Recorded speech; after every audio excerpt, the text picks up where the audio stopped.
આપના મનમાં થાય કે આ મહાબળવંત માયા શું છે? આપણે એમ સમજીએ કે અહંતા અને મમતા, દેહાભિમાન એ બધી માયાઓ તો છે જ. આ માયા આ છે મહાબળવંત માયા. શ્રીજી મહારાજની વ્યાખ્યા મુજબ કે વળી તમારે વિશે જીવન નાવે મનુષ્ય બુદ્ધિ કોઈ ધન. આપના વિશે મનુષ્ય બુદ્ધિ કોઈ દિવસ આવે નહીં.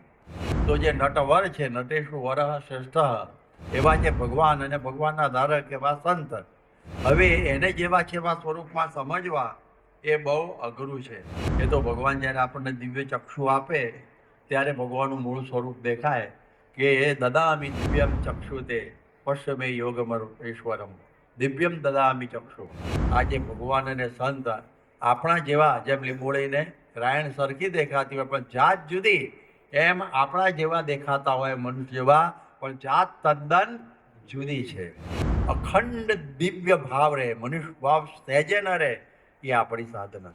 કે જન્મ કર્મ ચમે દિવ્યમ એવમ યો વ્યક્તિ તત્વતઃ ત્યક્વા દેહમ પુનર્જન્મ નૈતિ મામેતિ સૌર્જુન. આપણે બધા છેલ્લો જન્મ કરવા આવીને બેઠા છે અહીંયા આગળ કે જે લીલા કરો તમે લાલ, તેને સમજું અલૌકિક ખ્યાલ.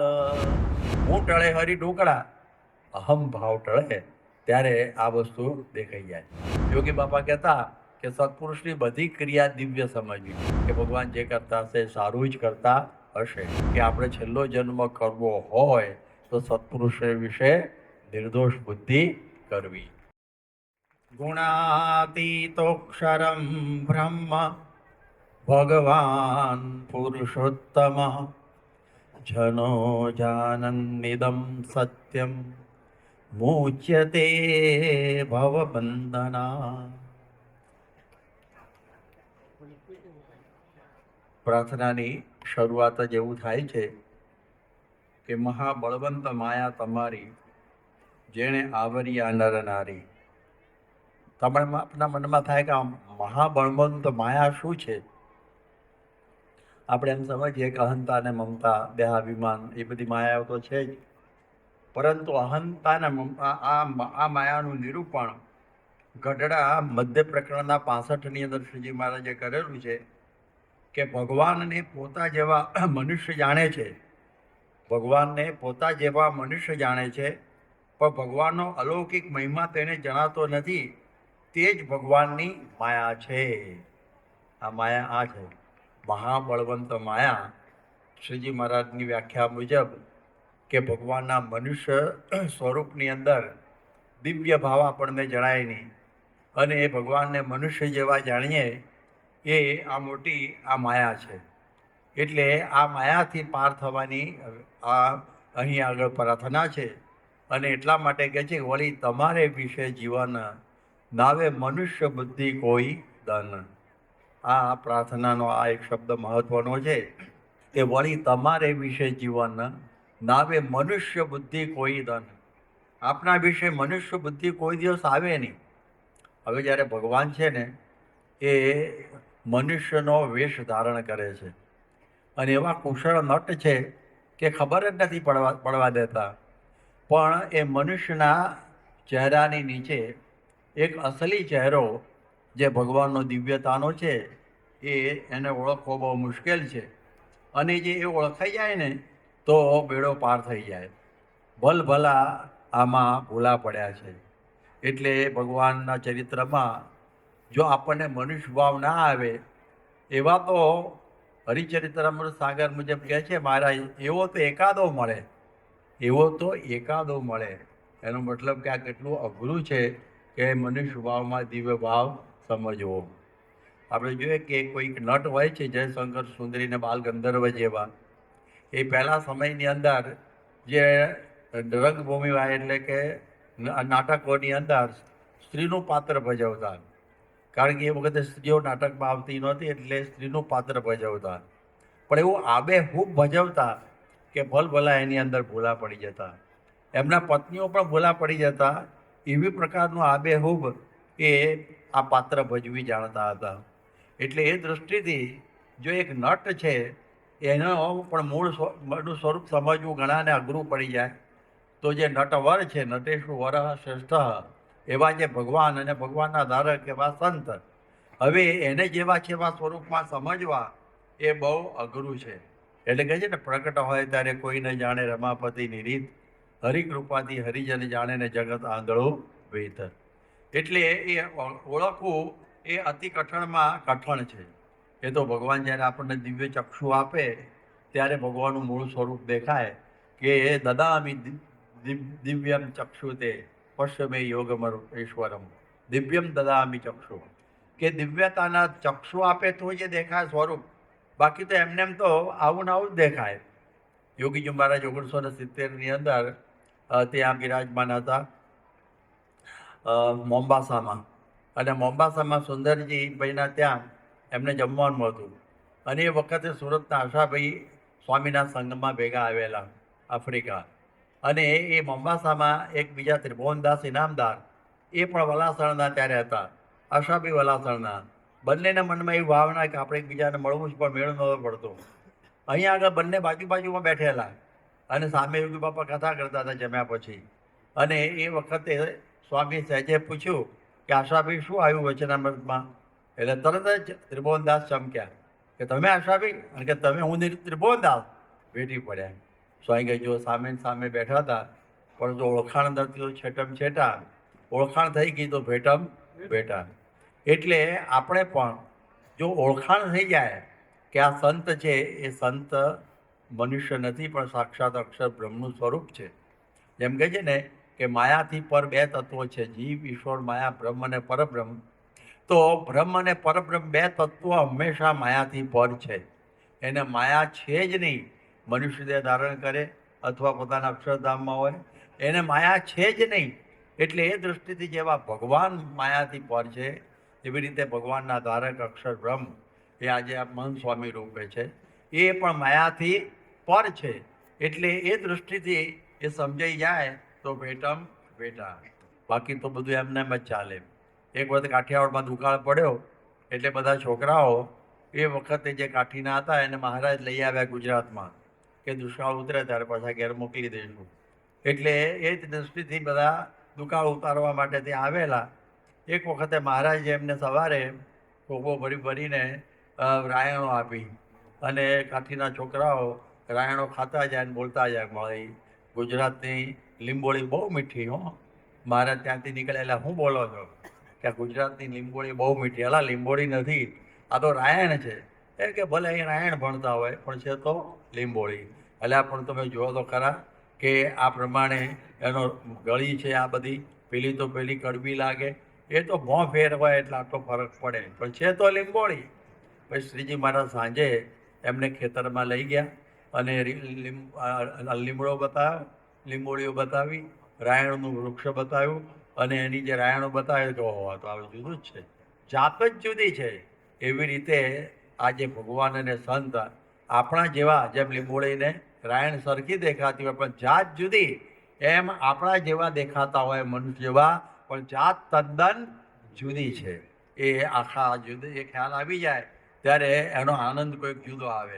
એટલે એનો મહિમા જેવો છે એવો સમજાય ને તો પછી કેફ ચડે. આ કેફ નથી આવતો એનું કારણ આ છે કે આપણે જેવો જોઈએ એવો મહિમા સમજતા નથી. જેમ પેલા બે ગામના દરબારે બે હાથીના હતા કે બે ગામના, એવા જે દરબાર એને વજેસીનો હોકો એની 22મી હેઠી ફૂંક મારવા મળી બે, ત્યારે કેટલો બધો કેફ ચડી ગયો. કારણ કે એ સમજતો હતો કે અભયસિંહ વિજયસિંહ બાપુ કોણ છે, 1800 પાદરના ધણી છે, અને એનો પ્રસાદીનો હોકો મેં પીધો કે કેફ ચડી ગયો એવો. એટલે એને મહિમા સમજાય ને તો જ કેફ ચડાય. એવી રીતે આપણા જેવા દેહદર્શી દેખે પોતા જેવા સંસારી તો એને કેફ કોઈ દિવસ ના આવે. ઘણા વર્ષો પહેલાં માઇકલ જેક્સન મુંબઈ આવેલો, અને મુંબઈની અંદર અંધેરીમાં એનો કાર્યક્રમ હતો, એક સ્ટેડિયમ. અને એ વખતે એ એક જ વખત આવેલો અને પછી ફરી આવવાનો હતો એની ફર્સ્ટ એન્ડ લાસ્ટ વિઝિટ. એટલે બધા ખૂબ ભેગા થયેલા સારી રીતે બધા, અને એ તો પૈસા આપીને જવાનું એટલે કેવી ગીર્દી ના હોય, પણ જે સીટો હોય એ પ્રમાણે બધી તરત જ ભરાઈ ગયેલી. હવે એ માઇકલ જેક્સન એમની રીત પ્રમાણે સ્ટેજ ઉપર આવ્યો. હવે એના દર્શન કરીને બે જણા બેભાન થઈ ગયા, અને પછી તો ડૉક્ટર આવ્યા ને બધું એમણે જરા સારવાર કરીને જાગૃત કર્યા કે શું થયું ભાઈ, કંઈ આમ સફોકેશન? ના એ તો બધું સરસ છે. તો કે તમે બેભાન કેમ થઈ ગયા? એ બેભાન થયા એટલા માટે કે અમે માઇકલ જેક્સનના દીવાના છીએ અને એ અમેરિકા રહે, અમે અહીં રહીએ, અમારી તાકાત નથી કે અમેરિકા પહોંચીએ અમે. અને આજે તો કેટલા અમારા ભાગ્ય કે અમે સદેહે એમને આજે અમારી આ સગી આંખે એમણે એમના દર્શન કર્યા. એ કેફની અંદર 2 જણા બેભાન બની ગયા. બોલો તો હવે કેવો મહિમા હશે એને, કેટલો મહિમા. એ કોઈ બેભાન થતું નથી. સારું પ્રમુખ સ્વામી મોહન સ્વામીના દર્શન કરીને પણ આવું પણ બની શકે. જેમ કુશળ ગુણભાઈ બેભાન થઈ ગયેલા, કારણ કે શ્રીજી મહારાજનો મહિમા ગુણાતીતાનંદ સ્વામી, મુક્તાનંદ સ્વામી, પરમચિત્તાનંદ સ્વામી બધાથી સાંભળેલો અને એ મહારાજ મારા ત્યાં અને મહારાજના દર્શન કર્યા બેભાન થઈ ગયા. એવો હરિલીલામૃતમાં આવે છે. તો આનો અર્થ એ થયો કે એ મહિમા સમજીએ તો એનો આનંદ કોઈ આપણને આ જુદો જ આવે, એનો કેપ પણ જુદો આવી જાય. એટલે એ સમજવું. એ ધરમપુરથી જ્યારે શ્રીજી મહારાજ ગુજરાત તરફ આવતા હતા અને એ વખત ત્યાં હવે નર્મદાના વચ્ચે ભરૂચ આવ્યું અને એના ભાઠામાં મહારાજ બેઠા. સુરતથી હરિભક્તો એ બધી બરફીની માટલીઓ આપેલી એટલે એનું ટીમણ એટલે નાસ્તો કરવાનો તો બધું ધરાયેલું આ. અને પછી મહારાજ તો ત્યાં ધ્યાનમાં ઉતરી ગયા. હવે મુક્તાનંદ સ્વામી કે ક્યારે ધ્યાનમાંથી જાગ્રત થાય તો કલાકે કરે, 2 કલાકે કરે. એટલે મહારાજને હલાવ્યા કે મહારાજ હવે આ ટીમણ કરો તો સારું. મારે કહ્યું તમે મને ઉઠાડ્યો, હવે ટીમણ તો કરવા છે પણ મારે વાત કરી કે વાત કરી લો જલ્દી પૂરું થાય એમ. પછી મહારાજે વાત આદરી કે આ 50 કરોડ યોજન પૃથ્વી, એનાથી 10 ગણું જળ, તેજ, વાયુ, આકાશ, અહંકાર બધું 10 ગણું, એનાથી પર અક્ષરધામ અનંત ગણું, એનાથી પર પુરુષોત્તમ નારાયણ. હવે એ પુરુષોત્તમ નારાયણ હવે એ અક્ષરધામમાં બિરાજમાન છે. હવે અક્ષરધામના મુક્તો એમને એ પુરુષોત્તમનો સંબંધ છે, અવાંતર બીજા કોઈને નથી. મુક્તાનંદ સ્વામી મરમી હતા, મર્મ જાણી ગયા. એને કહ્યું મહારાજ અહીં કોઈને એ પુરુષોત્તમ નારાયણનો સંબંધ થયો હોય તો બસ આટલું સમજવાનું છે. એ અક્ષરધામના મુક્તો છે એના મૂર્તિના દર્શન અને કાં તો તમને છે, અવાંતર કોઈને નથી. હવે કરો ટીમણ. આટલી વાત સમજવાની છે. આ જો સમજાઈ જાય ને, આ ક્લિક થવું જોઈએ. આપણે બધા બોલીએ, હું એ બોલું કારનું પણ ક્લિક થઈ જાય ને, એ યોગી બાપા સમજાવતા કે જેમ આપણે સિંહને સિંહ જાણ્યો હોય, સિંહને સિંહ જાણ્યો હોય તો દિવસે તો બી ગભરાઈએ જ આપણે, પરંતુ રાત્રે સપનામાં આવ્યો હોય ને તોય પડી જઈએ હેઠા હો હમ કરતા અને બીક મટરની સવાર સુધી. તો આપણે એને જાણ્યું.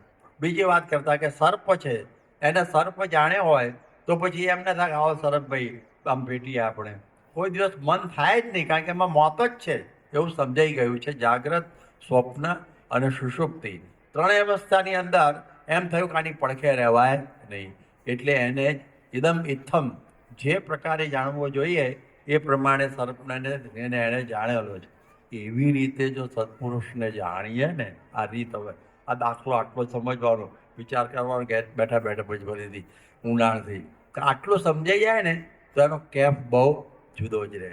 જેમ ગુણાતીતાનંદ સ્વામી વંથળીથી જુનાગઢ આવતા હતા અને ગાડામાં બેઠેલા અને એ વખતે ભગતજી મહારાજ દૂર ચાલતા હતા ત્યારે ગાડામાં બેઠેલા 2-4 હરિભક્તો હતા કે પ્રાગજી આવી જાઓ, ગાડામાં જગ્યા છે, દૂર હાલીને ક્યાં જાઓ છો? એ કે ના હું ચાલતો આવું. પણ આવો નહીં આગળ કે દાદા આ સાધુની ગોદડીમાંથી કરોડ સૂર્યનું તેજ નીકળે છે, હું બળું છું એટલા માટે દૂર ચાલું છું. તો પેલા તો અડીને જ બેઠેલા, એમને કંઈ તેજ લાગતું નહોતું. આમની મહિમાની દૃષ્ટિ, એટલે મહિમાની દૃષ્ટિ હોય ને તો એનો આનંદ, કેપ, ઉત્સાહ એ કંઈક જુદો જ લાગે. હવે આ વાત તો બહુ પહેલાં બની 1872માં વિક્રમ સંવત, પરંતુ 9-10-1979ના રોજ સ્વામી ત્યાં દમણ ગંગા ઉપર હતા, મધુવન ડેમ ઉપર પ્રમુખ સ્વામી મહારાજ. અને એ વખતે આ જ વાત જુદા શબ્દોમાં કહી કે આપણને યોગી બાપાની પ્રાપ્તિ થઈ ગઈ ને એટલે બધા અનંત અવતારો એમાં આવી ગયા. શ્રીજી મહારાજ, ગુણાતીતાનંદ સ્વામી, ભગતજી મહારાજ, શાસ્ત્રી મહારાજ બધા એમાં આવી ગયા. કશું કરવાનું બાકી નથી. એ વખતે ટીમણ કરી દીધેલું અમે પાણીપુરીનું. એ ટીમણ કર્યા પછી આ વાત કરી. પેલી ટીમણ પહેલાં વાત એની એ જ કે એટલે આપણને આવા સત્પુરુષ મળ્યા ત્યારે એમાં અખંડ દિવ્ય ભાવ રહે એ મોટું વાત. પ્રમુખ સ્વામી મહંત સ્વામી મહારાજે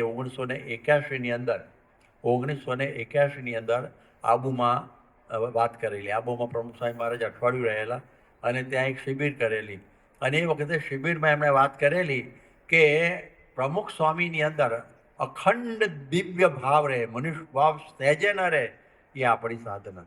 એમણે સાધનાની વ્યાખ્યા અદ્ભુત મહંત સ્વામી મહારાજે કરેલી, મને હજી યાદ છે, અને પ્રસંગ પણ એવો ને એવો યાદ છે કે એમાં અખંડ દિવ્ય ભાવ રહે, મનુષ્ય ભાવ આપણને આવે જ નહીં, એ સાધના. આપણે તો તપ, ત્યાગ, યોગ, યજ્ઞ, સમજણ, કથા, વાર્તા, ભજન, કીર્તન, બરાબર છે, આ બધી સાધનાઓ તો છે જ. એની ઉપર તો બ્રહ્મદર્શન સ્વામી મોટું પુસ્તક લખ્યું સાધના. પણ એક જ વાક્યની અંદર આટલી જ સાધના છે, એક જ વાક્યમાં આવી ગઈ કે એમાં અખંડ દિવ્ય ભાવ. અને યોગી બાપાના શબ્દોમાં કહીએ તો નિર્દોષ બુદ્ધિ. નિર્દોષ બુદ્ધિ એ જ ભક્તિ. નિર્દોષ બુદ્ધિને કોઈ લગે નહીં, આવી વાત યોગી બાપા હંમેશા કરતા. એટલે એ દૃષ્ટિથી આ વાત આપણે આ સમજવાની છે. એટલા માટે આપણે જ આટલી જ પ્રાર્થના હંમેશા કરવાની કે ભગવાનનું જેવું છે એવું સ્વરૂપ આપણને સમજાઈ જાય. મધ્યના 13માં મહારાજ કહ્યું કે આ સ્વરૂપને તો તમે પણ દેખો છો, પણ તમારા સમજ્યામાં પરિપૂર્ણ સમજ્યામાં આવતું નથી. એને તમે દેખો તો છો જ, આ સ્વરૂપને તમે દેખામે જ બેઠેલા. હું દેખવાનું, શ્રીજી મહારાજ સામે બેઠેલા જ. અને પછી મહારાજે આ બધી અક્ષર પોતાના હૃદય આકાશમાં તેજ છાઈ રહ્યું છે ને એક મૂર્તિ દેખાય છે ને ઘનશ્યામ મૂર્તિ છે ને એ બધી વાત કે એ સ્વરૂપ છે ને એને તમે દેખો છો, પણ તમારા પરિપૂર્ણ સમજ્યામાં આવતું નથી. એવી રીતે આપણે મહંત સ્વામીને દેખીએ તો છીએ ભાઈ, પણ પરિપૂર્ણ, હમણાં મેં વર્ણન કહ્યું ને, સિંહને સિંહ, સર્પને સર્પ, હા, એવી રીતે માઇકલ જેક્સનની વાત એ બધી એવી રીતે પરિપૂર્ણ અલૌકિક દ્રષ્ટાંતો છે. પણ એવું જો પરિપૂર્ણ સમજાઈ જાય ને કે આમાં આ લાગે છે મનુષ્ય જેવા, પણ મનુષ્ય નથી ને નથી જ, તો પછી કશું કરવાનું બાકી રહેતું નથી. તો આ વાત સમજવી. જેમ કે છે ને કે જન્મ કર્મ ચમે દિવ્યમ એવમ યો વ્યક્તિ તત્વતઃ ત્યક્વા દેહમ પુનર્જન્મ નૈતિ મામેતિ સૌર્જુન. ગીતામાં કહ્યું કે ત્યક્તવા દેહમ ત્યક્તવા, દેહ તજીને ફરીથી જન્મ જ ન થાય એનું સાધન શું છે? જો આપણે બધા છેલ્લો જન્મ કરવા આવીને બેઠા છે અહીંયા આગળ, તો એનું સાધન આ બતાવ્યું કે જન્મ કર્મ ચમે દિવ્યમ. મારું જન્મ અને કર્મ બધું શું છે? દિવ્ય. મનુષ્ય છે જ. આટલું જ જો બેસી જાય ને, છેલ્લો જન્મ. આજની જ વાત આવી, સાધનાની વાત આપણે સમજીએ તો એની જ વાત આવી. એવી વાત મહારાજે વરતાલના પહેલા વચનાવતમાં કહી છે. અને મધ્યના 14મા વચનાવત ભાવાર્થ એ છે કે લીમડો એટલે લીમડો. એક વખત નિશ્ચય કર્યો એટલે એમાં કોઈ દિવસ ફેરફાર ન થાય, જેને નિરુત્થાન નિશ્ચય કહે છે. તો એ જ આ સ્થિતિ છે આપણી.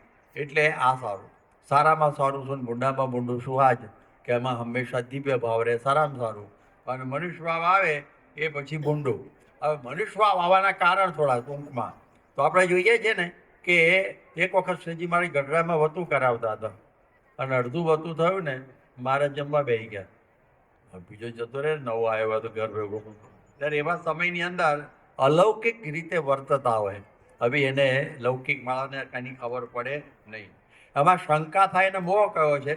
એટલે આ પ્રમાણે આટલી જ વાત સમજવાની કે જે લીલા કરો તમે લાલ, તેને સમજવું અલૌકિક ખ્યાલ.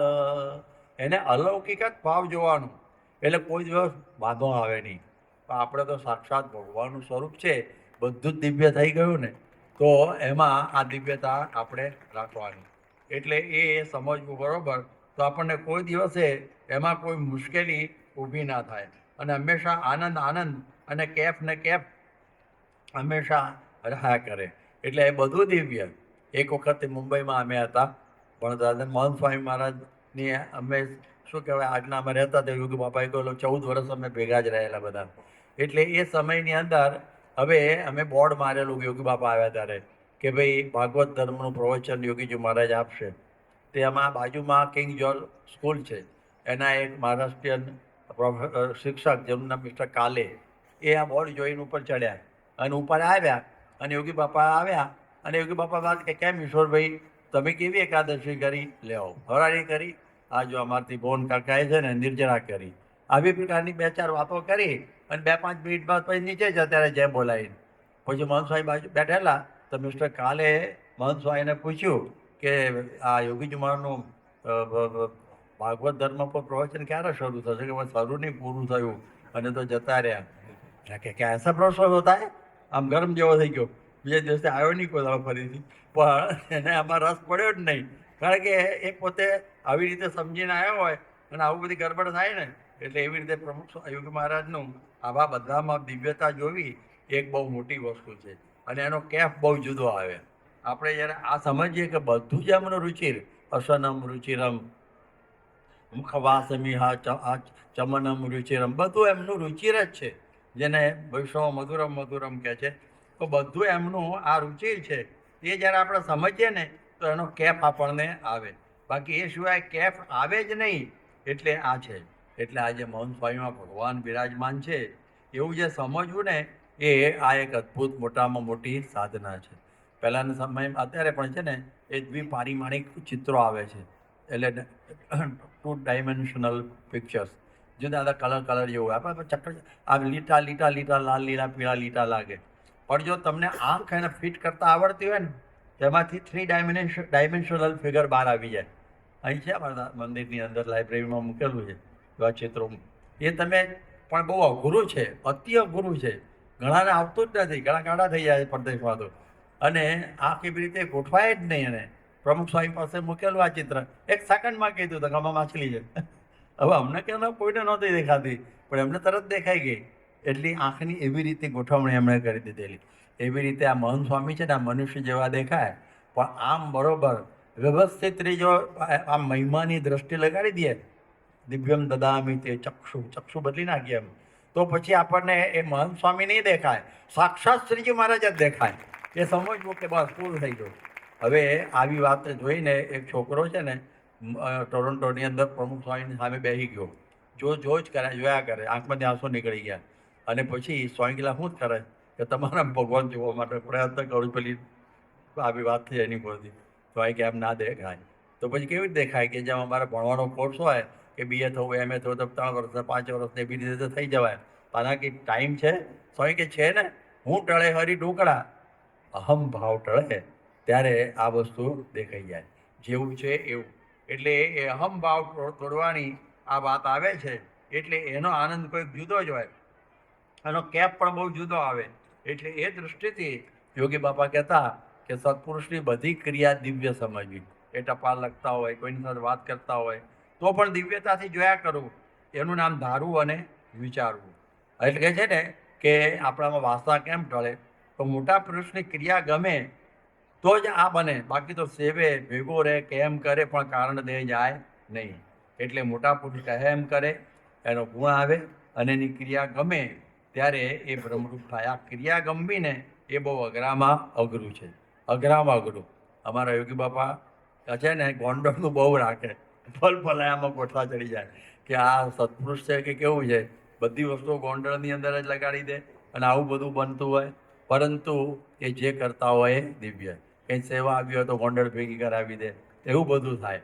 તો આવી પ્રકારે એમનામાં દિવ્યતા રાખવી. એટલે આ પ્રમાણે એમની બધી ક્રિયાઓની અંદર આપણે દિવ્યતા અને દિવ્યતા જોવી. હવે આપણે પ્રગટ ભાવ અને પરોક્ષ ભાવની વાત કરીએ છીએ, પણ યોગી બાપાએ 1958ની અંદર બહુ અદ્ભુત વાત કરેલી કે સત્પુરુષની અંદર મનુષ્ય ભાવ છે ને, એ જ પરોક્ષ ભાવ. કે પરોક્ષથી ભવતણો પાર આવે નહીં, પરોક્ષથી આપણો ઠેકાણો ના પડે. પ્રગટ જોઈએ, બહુ પ્રગટ હોય આપણી સામે જો આ મન સ્વામી છે જ, પણ એમાં જો મનુષ્ય ભાવ આવી ગયો તો હું ફાયદો કશો નહીં, આપણા જેવા સમજીએ તો પરોક્ષ જ છે ને. તો જુઓ, પ્રગટને વિશે મનુષ્ય ભાવ આવે એ પરોક્ષ ભાવ કહેવાય. એટલે આ પ્રમાણે આ વાત સમજવાની. એટલે આ રીતે આ પ્રમાણે આ સાક્ષાત ભગવાનનું સ્વરૂપ છે, એવો મહિમા સમજાઈ જાય ત્યારે એનો આનંદ અને કેપ છે ને કોઈક જુદો આવે, એની મજા કોઈક જુદી આવે. એટલે એ દૃષ્ટિથી ગમે તેવા પ્રસંગોની અંદર દિવ્યતા જોવી. તમે જુઓ, પ્રમુખ સ્વામી મહારાજ એમની સાથે બહુ વર્ષોથી ફર્યા. એક વખત એક અઠવાડિયામાં 2 જણા પ્રમુખ સ્વામીની હાજરીમાં ધામમાં જતા રહ્યા, એવો પ્રસંગ બનેલો. એક ઇન્ક્લોડમાં એક બોરસદની અંદર. તો બધાને થાય કે આવું કેમ થયું, આવું કેમ થયું. પણ નિષ્ઠા છે એના વાંધો ના આવે. વલસાડમાં સ્વામીએ જલઝીણી કરેલી ત્યારે એક અહેમદભાઈનો છોકરો ઓડીમાંથી પડી ગયો, ડૂબી ગયો. તો એમાં પણ ઘણાને શંકા ગઈ કે ભગવાન જે કરતા હશે સારું જ કરતા હશે. એટલે આપણે જીતીએ કે હારીએ, પણ એ બધામાં જે દિવ્ય ભાવ સમજીએ, એ જે કરે તે બધું સારું જ હોય એ આ પ્રકારે ખરેખર એ આપણા માટે આ ઉત્તમ વસ્તુ છે. મધ્યાહન પાસેથી મેં શરૂઆત કરી હતી. આપણે છેલ્લે જોઈએ કે અક્ષર ડાયા થઈએ કે આમ કેમ કરતા હશે, એ માયા મોટી. એટલે જે કરતા હશે એ બરોબર જ હોય એમ સમજવું. સ્વામી વખત કહેલું કે એક દિવ્ય ભાવનો એકડો ગૂંથવી રાખો પછી મીંડા ચડે. એ જો દિવ્ય ભાવનો એકડો ગૂંથ્યો ના હોય તો મુશ્કેલી ઘણી બધી થઈ જાય. એટલે બધું એમનું દિવ્ય છે. માદા પડવું કે જે કંઈ હોય એ બધું એમનું દિવ્ય અને દિવ્ય છે. તો એનો કોઈ દિવસે આપણને વાંધો આવે જ નહીં. એ જ એક પ્રમુખ સ્વામીની છે એવી વાત ચાલે જોઈ રહીએ કે એક ગામની અંદર પ્રતિષ્ઠા હતી અને એ વખતે યોગી બાપાએ એ હરિભક્તોને હા પાડી દીધેલી. પણ એ ગામમાં અમુક વિરોધ પક્ષ હતો એટલે બધા ટ્રસ્ટીઓની ઈચ્છા નહોતી કે હમણાં ન જઈએ તો સારું. પણ યોગી બાપાએ કહી દીધેલું કે અમે પ્રતિષ્ઠામાં આવીશું. પ્રતિષ્ઠામાં ગયા. યોગી બાપાની ગાડી તો નીકળી ગઈ પણ પાછળ ટ્રસ્ટીઓની ગાડી ઉપર કોઈ પથ્થર કાંકરી જાળો કર્યો હશે એ બધા ખીજાઈ ગયા. જો આ પ્રોગ્રામ ગોઠવ્યો કોણે? આપણે ના પાડી હતી ને આ પ્રમાણે આવું થયું. મિટિંગ થઈ ગોંડલની અંદર. પ્રભુ સ્વામી બેઠેલા, યોગી બાપા બેઠેલા અને બીજા બધા બેઠેલા અને બધી ગરમા ગરમ ચર્ચા કરી. કોણે પ્રોગ્રામ ગોઠવ્યો આમ કર્યું? યોગી બાપાને પૂછ્યું. યોગી બાપાએ કહ્યું મને કંઈ ખબર નથી, આ તો પ્રમુખ સ્વામીએ ગોઠવ્યો છે. ઓ બાપા ઓકે ગોઠવેલું એમને પ્રમુખ સ્વામી હાજરીમાં જ એમને કે એમણે ગોઠવ્યું. પ્રમુખ સ્વામી એક સેકન્ડની અંદર તરત જ પામી ગયા કે આ પ્રમાણે સ્વામીની આ ઈચ્છા મને આવી રીતે કરવાની છે કે હા મારી ભૂલ થઈ કે મારાથી આવું ગોઠવાઈ ગયું. પહેલાં 2-4 શબ્દો પ્રમુખ સ્વામીને પેલા બધાએ કહ્યા કે અમે ફરીથી ધ્યાન રાખીશું. પણ આવામાં દિવ્ય ભાવ રાખવો ને હવે બહુ અઘરું પડે. મારું મારો વાત ઠપકારી દીધું કે પણ એમને કોઈ દિવસે આવું ના થાય. એક વખતે 14/62 ધર્મજની અંદર યોગી બાપા બોલેલા. અમને બધા બેઠેલા, અમે બધા 5-50 છોકરાઓ કે તમે સંતો બધા કે તમે બધા મહારાજના વખતમાં પણ હતા, સ્વામીના વખતમાં પણ હતા, ભગતજી મહારાજના વખતમાં પણ હતા અને શાસ્ત્રીજી મહારાજના વખતમાં પણ હતા. પણ સત્પુરુષને વિશે નિર્દોષ બુદ્ધિ નહોતી થઈ એટલે આટલા જન્મ લેવા પડ્યા 4. આવું બોલેલા યોગી બાપા. એટલે આટલો અર્થ થયો ને કે આપણે છેલ્લો જન્મ કરવો હોય તો સત્પુરુષ વિશે નિર્દોષ બુદ્ધિ કરવી. આટલો અર્થ આવીને ઊભો રહ્યો. તો આ પ્રમાણે એમની બધી લીલાઓની અંદર આપણે હંમેશા દિવ્ય ભાવ રાખી અને જો ભક્તિ કરીએ તો કોઈ દિવસે આપણને વાંધો ના આવે. એટલા માટે આમાં જે બાઈ હરિભક્તોએ માગ્યું એ બહુ અદ્ભુત છે કે વળી તમારે વિશે જીવન નાવે મનુષ્ય બુદ્ધિ કોઈ ધન, જે લીલા કરો તમે લાલ તેને સમજું અલૌકિક ખ્યાલ. આ જે આ પ્રાર્થના છે એ આપણા હૃદયમાં પણ સ્થિર થાય એ જ પ્રાર્થના. આવી પ્રેરણાદાયી કથાના નિયમિત શ્રવણ માટે આ વિડીયોને લાઈક કરો અને ચેનલને સબસ્ક્રાઇબ કરો. અને ખાસ આ કથાને આપના જેવા અન્ય મુમુક્ષુ સાથે શેર કરીને આંગળી ચિંધ્યાનું પુણ્ય મેળવો. જય સ્વામિનારાયણ.